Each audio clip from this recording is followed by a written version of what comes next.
Hi, அனைவருக்கும் வணக்கம். ஓம் சாய்ராம், ஜெய் ஜெய் சாய்ராம், குருவே சரணம், குரு கடாட்சம். இப்போ மனம் எப்போது அமைதி அடையும் பார்க்கலாங்களா? ஏன் மனசு அமைதி அடைய மாட்டேங்குது? எப்போ எது நடந்தாலும் அது அப்படியே ஏற்றுக்கிற அந்த மனப்பக்குவம் இல்லை இல்லைங்களா? அதனால் மனமானது அமைதி அடையவில்லை. அப்போது நமக்கு மன்னிக்கும் மனப்பக்குவம் இருக்கும்போது மட்டுமே மனமானது அமைதி அடையும்.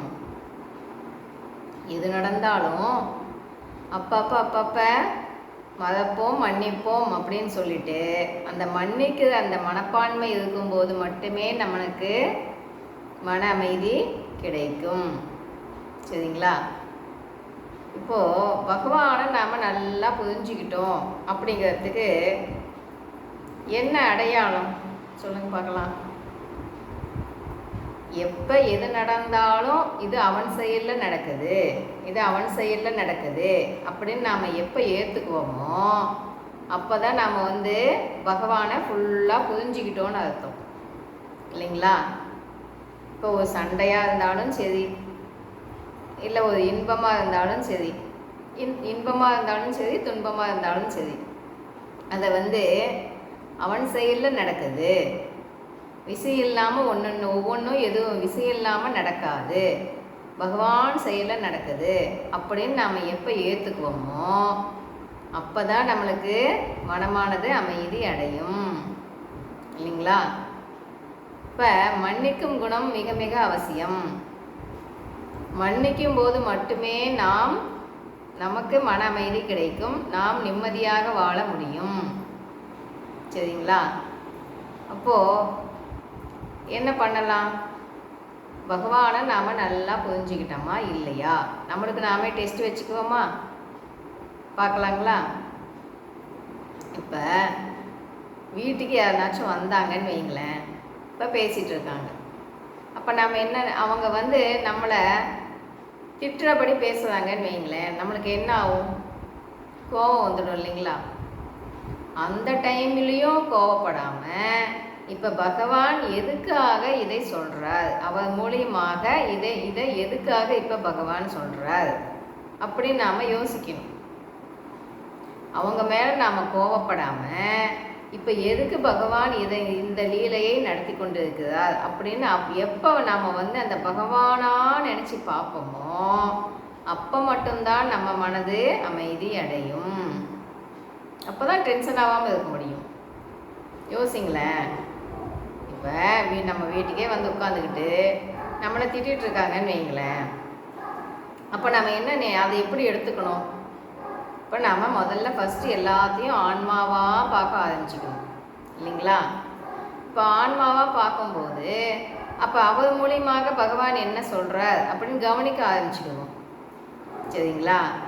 அப்போது எப்போ எது நடந்தாலும் அதில் இருக்கிற பாசிட்டிவை மட்டும்தான் நாம் எடுத்துக்கணும், நெகட்டிவை விட்டுடணும், பாசிட்டிவை எடுத்துக்கணும். அப்போது எப்போ எது நடந்தாலும் இப்போ எதுக்காக இது நடக்குது, எதுக்காக நடக்குதுன்னு யோசிக்காமல் அது மூலிமா பகவான் என்ன சொல்கிறாருங்கிறத நாம் கூர்ந்து கவனிக்கணும். சரிங்களா? கூர்ந்து கவனிக்கும் போது மட்டுமே நம்மளுக்கு விடையானது கிடைக்கும். பகவான் அவர் மூலிமா சொல்லிடுவார். அப்போ நம்மளுக்கு என்ன ஆகும்? கன்ஃபியூஷனாக இருக்கும் இல்லைங்களா? அந்த டைமில் என்ன ஏதுன்னே நம்மளுக்கு புரியாது, சட்டுன்னு கோபம் தான் வந்துடும் இல்லைங்களா? அப்போ நாம் கோபப்படாமல் இப்போ எதுக்காக இதை பகவான் சொல்கிறார் அப்படின்னு நாம் யோசிக்கும்போது நாம் கோபப்பட மாட்டோம். சரிங்களா? எல்லாத்து மூலியமாகவும் நாம் ஆன்மாவாக பகவானை பார்க்க ஆரம்பிச்சுக்கணும். அப்போ ஆரம்பிக்கும்போது அவங்க ஏதாவது தப்பு பண்ணால் கூட நாம் மன்னிச்சு விட்டுடணும். விட்டு கொடுத்து வாழும்போது மட்டுமே நாம் சுகமாக வாழ முடியும், சந்தோஷமாக அப்போ தான் வாழ முடியும். சரிங்களா? தப்பு பண்ணாதவங்க யாருமே இல்லை இல்லைங்களா? அப்போ நம்ம என்ன பண்ணலாம்? தப்பு பண்ணி தான் எல்லாமே கற்றுக்குவாங்க இல்லைங்களா? அப்போது எல்லாத்தையுமே நாம் என்ன பண்ணலான்னா விட்டு கொடுத்து போய் வாழும்போது மட்டுமே குடும்பம் சந்தோஷமாக வாழ முடியும். எது நடந்தாலும் பகவான் செயலில் நடக்குது அப்படின்னு ஏற்றுக்க அந்த மனப்பக்குவம் இருக்கும்போது மட்டுமே நாம் மகிழ்ச்சியாக வாழ முடியும். சரிங்களா? ஏன் மன அமைதி கிடைக்கல?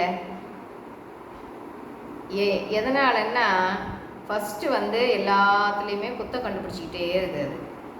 சரிங்களா? நாம் மட்டும் எல்லாத்துலேயுமே 100% எல்லாமே கரெக்டாக பண்ணுறோன்னு சொல்ல முடியுங்களா? இல்லை இல்லை. அப்போது அந்த குத்தம் கண்டுபிடிக்கிறத முதல்ல விடணும். குத்தம் கண்டுபிடிக்கிறதை விடும்போது மட்டுமே நாம் அமைதியாக இருக்க முடியும். சரிங்களா? எல்லாத்துக்கிட்டையுமே இருக்க அந்த பாசிட்டிவை மட்டும்தான் எடுத்துக்கணும், நெகட்டிவை விட்டுடணும். நெகட்டிவை எடுத்து யோசனை பண்ணிகிட்டே இருக்கும்போது தான் மனமானது அமைதி அடைய மாட்டேங்குது. இல்லைங்களா? அப்போ என்ன பண்ணலாம்? நம்ம சந்தோஷமாக வாழணும். நம்மளுக்கு இந்த மனித பிறவி கிடைக்கிறதுன்றதே ரொம்ப அரிய விஷயம் இல்லைங்களா? அப்போ நாம் அதை எப்படி பயன்படுத்திக்கணும்? நம்மளை சுற்றி இருக்கிறவங்களையும் நாம் சந்தோஷமாக வச்சுக்கணும், நாமளும் சந்தோஷமாக இருக்கணும். அதுக்கு என்ன பண்ணலாம்? விட்டு கொடுத்து போயிடணும், மன்னிச்சிடணும். அதைப்போம் மன்னிப்போம் அப்படின்னு சொல்லிட்டு வாழும்போது மட்டுமே நாம் நம்மளையும் சந்தோஷமாக வைத்துக்கொண்டு நம்ம கூட இருக்கிறவங்களையும் அப்போ தான் நம்ம சந்தோஷமாக வச்சுக்க முடியும். இல்லைங்களா? இப்போ நம்ம கவலைப்படாத மூலிமா ஏதாவது சேஞ்ச் ஆகுமா? சொல்லுங்க பார்க்கலாம். எதுவுமே சேஞ்ச் ஆகாது. அப்போது சந்தோஷமாக இருக்கலாமே. முடிஞ்ச வரைக்கும் நம்ம வாழ வந்துட்டோம், நாமளும் சந்தோஷமாக இருந்துக்கிட்டு மற்றவங்களையும் சந்தோஷமாக வச்சுக்கிறது தானே ஹாப்பியான வாழ்க்கை. இல்லைங்களா? இப்போ தப்பு பண்ணுறது சகஜம். அது அவங்கவுங்களே வந்து புரிஞ்சுக்கிட்டு அவங்கவுங்களே சேஞ்ச் பண்ணிக்குவாங்க. இல்லைங்களா? பகவான் இருக்காது இல்லை. நாம் எல்லாத்தையுமே மாற்றிக்கிட்டே இருக்க தேவையே இல்லையே. நம்மளை நாம் மாற்றிக்கிட்டாலே போதும். மற்றவங்களையெல்லாம் நாம் மாற்ற முடியுமான்னா அது முடியாத வேலை. நம்மளை நாம் மாற்றிக்கிட்டாலே போதுமானது. அப்போது நம்மளுக்கு எதில் வந்து அந்த நிம்மதி கிடைக்குதுன்னா நம்மளை நாம் சேஞ்ச் பண்ணிக்கிட்டு நம்மக்கிட்ட ஏதாவது தப்பு இருக்கா அதை நாம் மாற்றிக்கலாம் அப்படின்னு சொல்லிட்டு நம்ம மேலே என்ன தப்பு இருக்குது அதை மட்டும் நாம் மாற்றிக்கலாம் அப்படின்னு சொல்லி நாம் நினைக்கும் போது மட்டுமே நம்மளை நாம் சேஞ்ச் பண்ணி கொள்ளும்போது மட்டுமே நம்மளுடைய வாழ்க்கை மாற்றம் அடையும். பகவான் சொல்கிறதையெல்லாம் ஃபாலோ பண்ணிவிட்டு நம்மளை நாம் சேஞ்ச் பண்ணிக்கிறது மெயின். இல்லைங்களா? அந்த தூய மனதுக்கு தூய மனதுன்னா எப்படி இருக்கணுமோ அதுக்கெல்லாம் நம்ம அதை கடைப்பிடிச்சிக்கிட்டே வரும்போது மட்டுமே நாம் அடுத்த கட்ட நிலைக்கு செல்ல முடியும். தவம் பண்ணாலும் உடனே நம்மளுக்கு அந்த எல்லாமே கிடைச்சிடுமான்னு கிடைக்காதே. மன தூய்மைன்றது ரொம்ப ரொம்ப மெயின். அதனால தான் சொல்கிறாங்க மன தூய்மை கடைப்பிடிங்க, பகவான் என்ன சொல்கிறாரோ அதையெல்லாம் கடைப்பிடிங்க அப்படின்னு சொல்கிறாங்க. இல்லைங்களா? அப்போ என்ன பண்ணலாம்? பகவான் சொல்கிறத கடைப்பிடிக்க வேண்டியது மெயின்.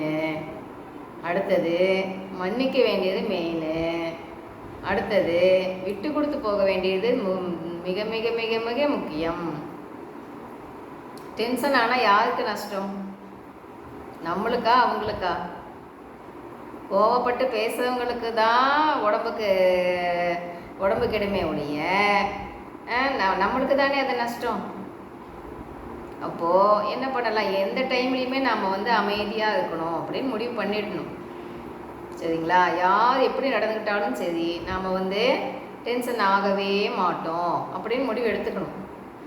முடிவு எடுத்துக்கிட்டு எல்லாத்தையுமே ஒரே ஆன்மாவாக பார்க்கும்போது நம்மளுக்கு கோபமானது வராது. இல்லைங்களா? அப்போ என்ன பண்ணலாம்? பகவான் என்னென்ன சொல்கிறாரோ அதையெல்லாம் நாம் கடைப்பிடிப்போம் வாழ்க்கையில். அப்போ தான் வெற்றி பெற முடியும். நம்ம ஏதோ ஒரு லட்சியம் வச்சுட்டு இருக்கோம்னு வைங்களேன், விடாமல் முயற்சி பண்ணிக்கிட்டே இருக்கணும். விடாமுயற்சி வெற்றி கொடுக்கும். இல்லைங்களா? அப்போ பகவான் சொல்கிறத ஃபாலோ பண்ண வேண்டியது மிக மிக அவசியம். தவம் பண்ண மட்டும் நம்மளுக்கு எல்லாமே கிடைச்சிடுமா அப்படின்னா கிடைக்காது. மன தூய்மை மிக மிக அவசியம். இல்லைங்களா? அப்போ என்ன பண்ணலாம்? நம்ம மன தூய்மையிலையும் இருந்துக்கிட்டு முடிஞ்ச வரைக்கும் தான தர்மமும் பண்ணிக்கிட்டு நாம் தவமும் பண்ணிகிட்டு இருக்கும்போது மட்டுமே அது நல்லா வேலை செய்யும். பயிற்சி எப்போ நல்லா வேலை செய்யும்? நம்ம எந்த அளவுக்கு மனசு பக்குவப்பட்டுட்டோம் அப்படின்னு தான் பார்ப்பாரு பகவான். அப்போது நான்ன்றதை விட்டுட்டோமா இல்லையா? மெயின் அதுதான். நான் என்கிட்ட கேட்கவே இல்லையே, இனி என் நான் என் அப்படின்னு சொல்கிறோம் இல்லைங்களா? அது ரெண்டையும் விட்டாதான் நெக்ஸ்ட் ப்ரமோஷன் அப்போ தான் பகவான்கிட்ட கிடைக்கும். சரிங்களா? அப்போ என்ன பண்ணலாம்? எல்லாத்துக்கிட்டேயுமே அன்பாக பழகுவோம், கருணை மட்டும் காட்டுவோம், முடிஞ்ச வரைக்கும் மற்றவங்களுக்கு என்ன உதவி பண்ண முடியுமோ அதை செய்வோம். அப்போ மட்டும்தான் நாம் அதில் தான் சுகம் காண முடியும். கொடுக்கும்போது மட்டும்தான் சுகம் கிடைக்குமே ஒழிய மற்றவங்க கிட்டேருந்து நாம் வாங்கிட்டே இருக்கும்போது கிடைக்குமானா கிடைக்காது.